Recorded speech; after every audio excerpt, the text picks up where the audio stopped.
এই বছরেরই ফেব্রুয়ারি মাসে আমার ছেলের বোর্ড এক্সাম ছিল, তো সিট পড়েছিল কাঁচরাপাড়ার কেন্দ্রীয় বিদ্যালয়ে। থাকি তো চন্দননগরে, কিন্তু কাঁচরাপাড়াতে সিট পড়াতে পরীক্ষার দিনগুলোতে আমরা সবারই গার্জেনরা বাচ্চাদেরকে নিয়ে আসতাম আর পরীক্ষা শেষ হলে বাড়ি ফিরে যেতাম। দেখো, এটা হচ্ছে সেই শিব মন্দির যেখানে বসে আমরা অনেক সময় কাটিয়েছি পরীক্ষার সময়। আর পরীক্ষার সময়ই পড়েছিল শিবরাত্রির ব্রত, সেটাও কিন্তু এই শিব মন্দিরে বসেই পালন করেছি আর শিবের পুজো দিয়েছি আর খুব ভালো করে সময়টা কেটেছিল। আর এইটা একটা আর্মি ক্যাম্পের ভেতর এই শিব মন্দিরটা আছে। অসাধারণ সুন্দর গাছপালা দিয়ে ঘেরা একটা জায়গা, ওয়েল মেনটেন, ডিসিপ্লিন। এখানকার যে ক্যান্ডিডেটসরা রয়েছে আর্মির, তারাও ভীষণ ভালো ব্যবহার। আর এই হচ্ছে সেই শিব মন্দির। তো কেন এই শিব মন্দির হঠাৎ করে এলাম, ওই পরীক্ষার সময় এখানে যখন আমরা বসেছিলাম, তো আমার হাজব্যান্ড ঠাকুরের কাছে বলেছিলেন যে ছেলের যদি এক্সাম ভালো হয়, সব ঠিকঠাক থাকে, তাহলে আমরা আবার কাঁচরাপাড়ায় এসে এই শিব ঠাকুরের দর্শন করে যাব। তো আজকে সেই সময়টা হয়েছে, তাই আমরা চলে এসেছি কাঁচরাপাড়ার আর্মি ক্যাম্পের ভেতর এই শিব মন্দিরটাতে শিব ঠাকুরের দর্শন করতে। আর জানো তো, আজকে আসার সেরকম কোনো প্রিপারেশনই ছিল না। সকালবেলা থেকে ওয়েদারটা ভীষণ সানি ওয়েদার ছিল, ভাবছিলাম বেরোতে পারবো কিনা, কিন্তু দুপুরবেলায় দিলাম হঠাৎ করে বেশ ক্লাউডি হয়ে গেছে। তো বরের তো অফ ছিল আজকে, তো ভাবলাম চলো আজকে তো অনেক দিন ধরেই সেই কাঁচরাপাড়ায় যাওয়ার কথা হচ্ছে, যাওয়া হচ্ছে না, আজকে ঘুরে আসি। তো হঠাৎ করেই আমরা বেরিয়ে পড়েছি আর চলে এসেছি শিব ঠাকুরের দর্শন করতে। শিব মন্দিরটাও খুব সুন্দর।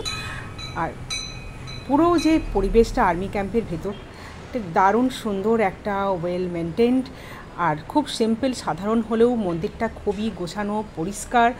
একদিকে হনুমান চালিসা, একদিকে শিব চালিসা দেওয়ালের মধ্যে লেখা রয়েছে, দেখো তোমরা দেখতে পাচ্ছ।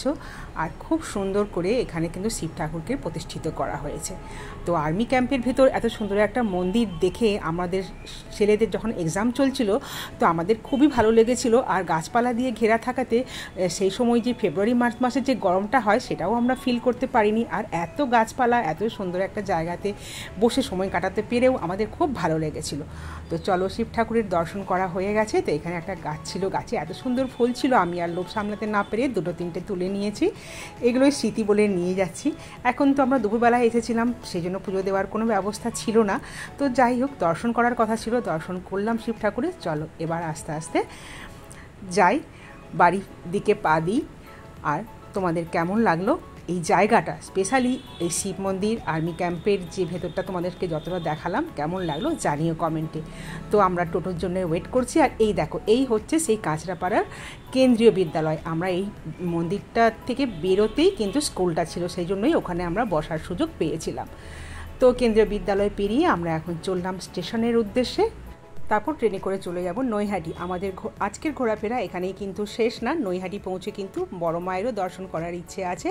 আর দেখো কি চমৎকার দৃশ্য, এরকম গ্রাম্য পথ, সবুজে ঘেরা, গাছপালাতে ঘেরা, আমার না ভীষণ ভালো লাগে, এত অপূর্ব লাগছে দেখতে। আর ওয়েদারটাও সেরকম ক্লাউডি। আর যখন আমরা পরীক্ষার সময় এখানে বসতাম, এখানে অনেক রিলস, অনেক ভিডিও আমি বানিয়েছিলাম, সেগুলো তোমাদের সঙ্গে শেয়ার করেছি। চলো দেখা হচ্ছে তাহলে পরে, টাটা।